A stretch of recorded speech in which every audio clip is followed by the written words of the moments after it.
सेवक आपके बीच आरोग्य लहर वॉल्यूम 8 यानी कि 8 के लिए उपस्थित है। आज के वॉल्यूम को 3 भागों में विभाजित करेंगे। पहला भाग शिक्षाप्रद दृष्टांत पर होगा, दूसरा भाग कोविड-19 व अन्य वेरिएंट्स पर होगा। तीसरे भाग में आपके द्वारा पूछे गए मुख्य 2 प्रश्न हैं कि शुगर पर एक्सरसाइज साझा कीजिए तथा हमारी व बच्चों की दृष्टि क्षीण होती जा रही है, उसके लिए कोई साधारण सी एक्सरसाइज या क्रिया बताइए। तथा आज आपके साथ सेब के सिरके के गुणों को भी साझा करेंगे। अब आते हैं पहले भाग शिक्षाप्रद दृष्टांत पर। एक बार श्री महात्मा बुद्ध जी शिष्यों के साथ जा रहे थे। शिष्यों ने देखा कि एक व्यक्ति पेड़ को पकड़कर खड़ा है। यह श्री महात्मा बुद्ध जी भी देख रहे थे। बहुत समय बीत गया तो शिष्यों ने महात्मा बुद्ध जी से कहा कि प्रभु, इसको पेड़ से छुड़वा दीजिए। श्री महात्मा बुद्ध जी ने उत्तर दिया कि इसको कोई नहीं छुड़वा सकता, क्योंकि पेड़ को तो इस व्यक्ति ने खुद पकड़ा हुआ है। अगर पेड़ ने पकड़ा होता तो छुड़वाया जा सकता था। तब शिष्यों ने पूछा, प्रभु यह कैसे छोड़ेगा? श्री महात्मा बुद्ध जी ने कहा कि जब इसका दिल करे छोड़ सकता है। सेवक यहाँ यह कहना चाहेगा कि हमारे बच्चे व हम सब जो भटके हुए हैं, जैसे कोई शराब के नशे में, कोई पावर के नशे में, कोई तंबाकू के नशे में, कोई ड्रग्स के नशे में, कोई जुए व सट्टे के नशे में, कोई स्मार्टफोन के नशे में, कोई पैसे को लिमिट से ज़्यादा जोड़ने के नशे में, कोई पैसे को ज़्यादा कमाने के चक्कर में, इत्यादि इत्यादि। यह सब हम या हमारे बच्चे स्वयं छोड़ना चाहें तो जब चाहें छोड़ सकते हैं इन व्यसनों को, लेकिन हम कोई न कोई एक्सक्यूज बताकर इनमें फंसते जा रहे हैं। तथा अगर हम इस दृष्टांत पर विचार करें तो ये सब नशे व व्यसन हमें स्वयं ही त्यागने होंगे। दूसरा कोई कुछ नहीं कर सकता, वह तो अच्छी सलाह दे सकता है, निर्णय स्वयं ही लेना होता है। अब आते हैं भाग 2 पर। जैसा कि आप सामने पिक्स में देख रहे हैं, पहले पेज पर ही, कि अमेरिका, भारत समेत कई देशों में कोरोना वेरिएंट BA.4 तथा BA.5 के केसी तेजी से बढ़ रहे हैं। हार्वर्ड मेडिकल के बेथ इजराइल डेकोनस सेंटर की रिसर्च में यह बात सामने आई है कि इन वेरिएंट्स पर एंटीबॉडी भी बेअसर नज़र आ रही है। 2 युवकों पर की गई रिसर्च में यह भी सामने आया है कि पहले कोरोना से संक्रमित हो चुके थे, दोनों डोज एवं बूस्टर डोज लेने के बाद उन पर BA.4 एंड BA.5 एंटीबॉडी भी बेअसर दिखी। वैक्सीन बनाने वाली कंपनियां अपडेट शॉट्स पर काम कर रही हैं ताकि इन वेरिएंट्स के खिलाफ मजबूत प्रतिशोधक क्षमता प्राप्त की जा सके। कोरोना वायरस से तो पूरा विश्व लड़ ही रहा है, लेकिन टाइफाइड बैक्टीरिया भी एंटीबायोटिक मेडिसिन्स जैसा कि क्विनोलोन से भी ठीक नहीं हो पा रहा। ऐसा लांसेट की स्टडी रिपोर्ट जो पब्लिश हुई है उसमें बताया गया है पिछले 30 सालों से केसेस ज़्यादा बढ़े हैं तथा म्यूटेशंस एजिथ्रोमाइसिन से भी ठीक नहीं हो रहे, जबकि यह पिछले 20 सालों से प्रयोग में लाई जा रही है। यह जानकारी 2014 से 2019 के बीच 3489 एस टाइफी को अलग रखकर जेनोम सीक्वेंसिंग द्वारा बांग्लादेश, इंडिया, नेपाल तथा पाकिस्तान के कन्फर्म केसेज में टाइफाइड फीवर की स्टडी में सामने आया। टाइफाइड बुखार पूरे विश्व का विषय है, क्योंकि हर वर्ष 11 मिलियन लोग इसकी चपेट में आ रहे हैं एवं लगभग 1 लाख लोगों की हर वर्ष मृत्यु हो रही है तथा 70% इस एलिमेंट का बोझ साउथ अफ्रीका पर है। सेवक यह भी बताना चाहेगा कि WHO के डायरेक्टर जनरल श्री अदनाम ग्रेबेसिस टेड्रोस जी ने 29/6/2022 को चेताया है कि Omicron variant BA.4 and BA.5 110 देशों में तेजी से बढ़ रहा है। सेवक आपके साथ साझा करना चाहेगा कि फ्रांस के प्रोफेसर ल्यूक मॉन्टेग्रियर, जिनको 2008 में नोबेल पुरस्कार से भी सम्मानित किया जा चुका है एवं जाने माने वायरोलॉजिस्ट व प्रथम साइंटिस्ट में से हैं, जिन्होंने कहा था कि कोविड-19 वायरस लैब में तैयार किया गया है तथा उनका यह भी कहना था यह जो वैक्सीन विकसित की गई है इनसे आने वाले समय में भिन्न भिन्न प्रकार के वेरिएंट्स आते रहेंगे तथा यह भी कहा कि दुनिया के साइंटिस्ट इस पर क्यों चुप्पी साधे हुए हैं जबकि यह सब उनको ज्ञात है। सेवक आपके साथ न्यूज़ 24 की एक वीडियो भी साझा कर रहा है। टीकाकरण पर ही सवाल उठा दिए हैं। प्रोफेसर ल्यूक मॉन्टेग्नियर ने चौंकाने वाला दावा किया है।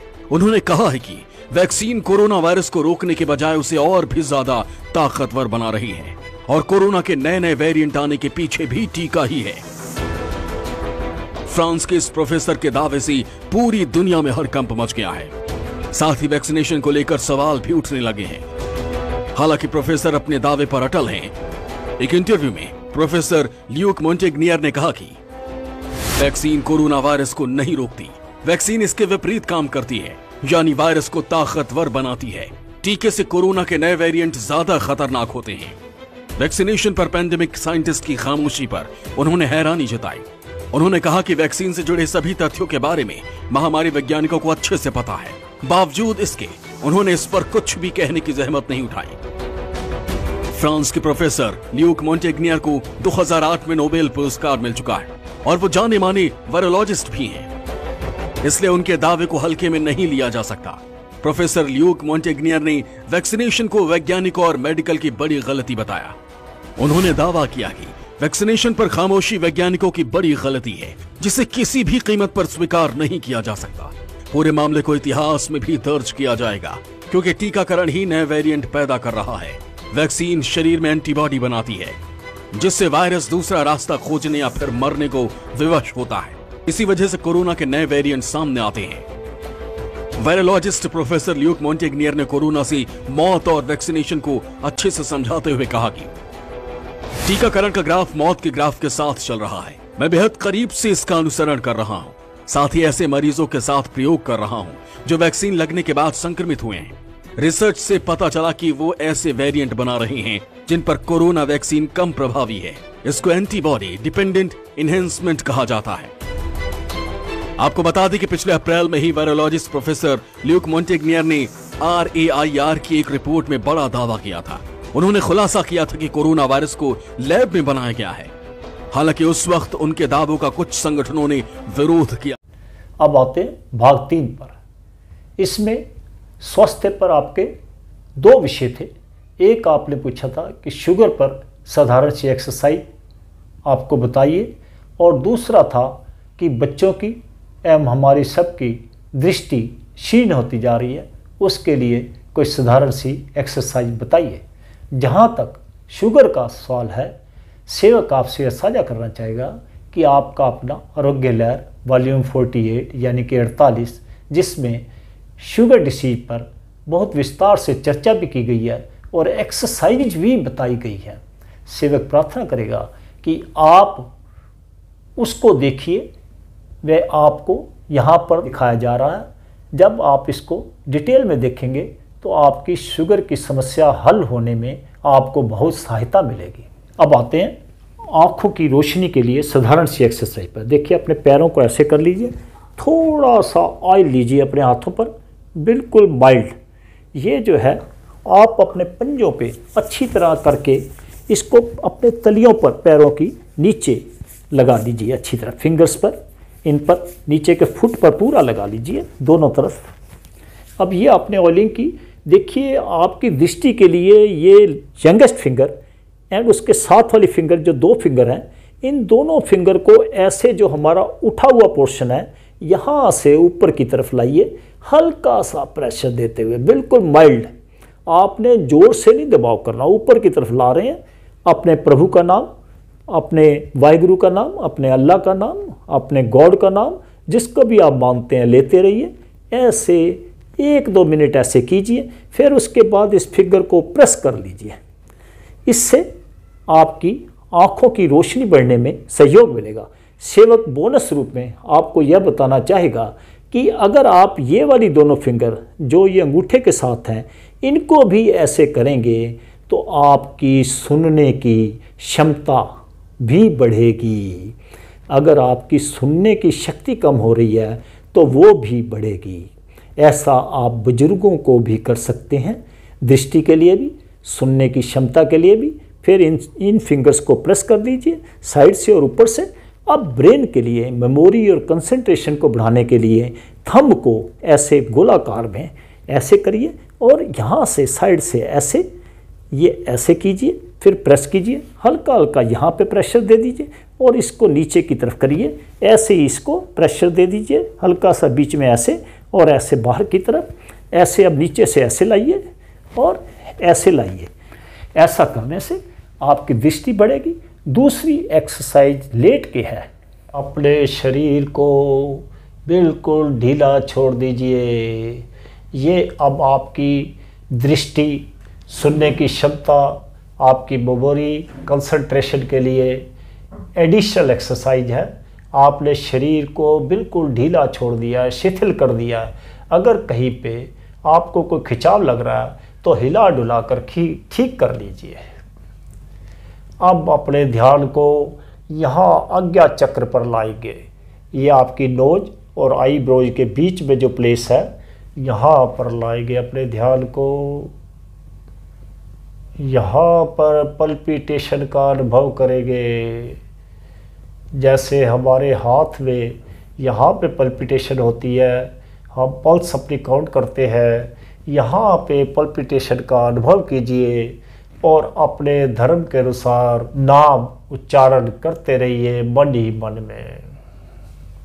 इससे आपकी आँखों की रोशनी बढ़ेगी।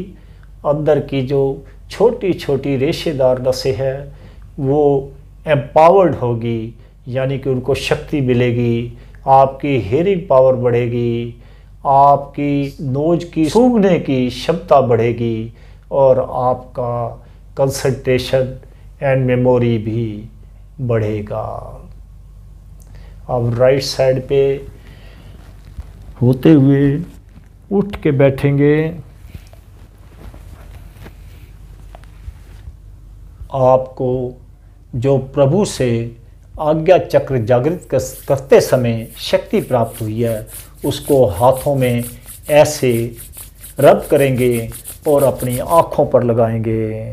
धीरे धीरे गोलाकार में और एंटी गोलाकार, यानी क्लॉकवाइज और एंटी क्लॉकवाइज हल्का सा ऐसे मूव करते हुए नीचे आएंगे। अब आते हैं सेब के सिरका यानी कि एप्पल साइडर विनेगार से हमारे स्वास्थ्य को क्या क्या लाभ हो सकते हैं। सेब के सिरके में vitamin B, C, magnesium, potassium, calcium, acetic acid, citric acid होने के साथ साथ यह एंटी इन्फ्लेमेटरी, एंटीसेप्टिक आदि गुण भी रखता है, जिनकी वजह से हमारा इम्यून सिस्टम स्ट्रांग होता है, पाचन तंत्र की समस्याओं से बचाता है, हमारा कोलेस्ट्रॉल कंट्रोल में रखने के साथ साथ बैड कोलेस्ट्रॉल यानी कि एलडीएल को कम रखकर हमारे हृदय को स्वस्थ रखने में हमारी मदद करता है, वजन कम करने में भी सहायक होता है, कैंसर सेल से भी हमारी रक्षा करता है,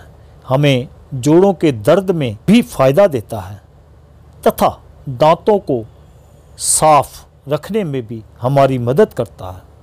आखिर में सेवक यह साझा करना चाहेगा कि इसे एज इट इज कि जैसा है वैसा नहीं लेना चाहिए।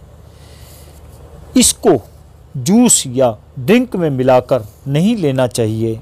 इसका 1 चम्मच पानी के 10 चम्मच मिलाकर सुबह खाली पेट तथा दोपहर के खाने के 3-3.5 घंटे बाद शाम को लेना चाहिए तथा इसके लेने के बाद 30 से 45 मिनट तक कुछ नहीं खाना या लेना चाहिए। सेवक यह भी बताना चाहेगा कि जोड़ों के दर्द के लिए 1 चम्मच सिरका और 1 चम्मच जल मिलाकर जोड़ों पर लगाने से लाभ मिलता है तथा दांतों का पीलापन दूर करने के लिए सेवक यह कहना चाहेगा कि 1 चम्मच सिरका 10 चम्मच पानी मिलाकर मुंह में दांतों पर घुमाकर निकालने से दांत साफ व चमकदार हो जाते हैं तथा पीलापन भी दूर हो जाता है। सेवक आपसे इस वॉल्यूम को समाप्त करने की अनुमति चाहता है। जय हिंद, जय भारत।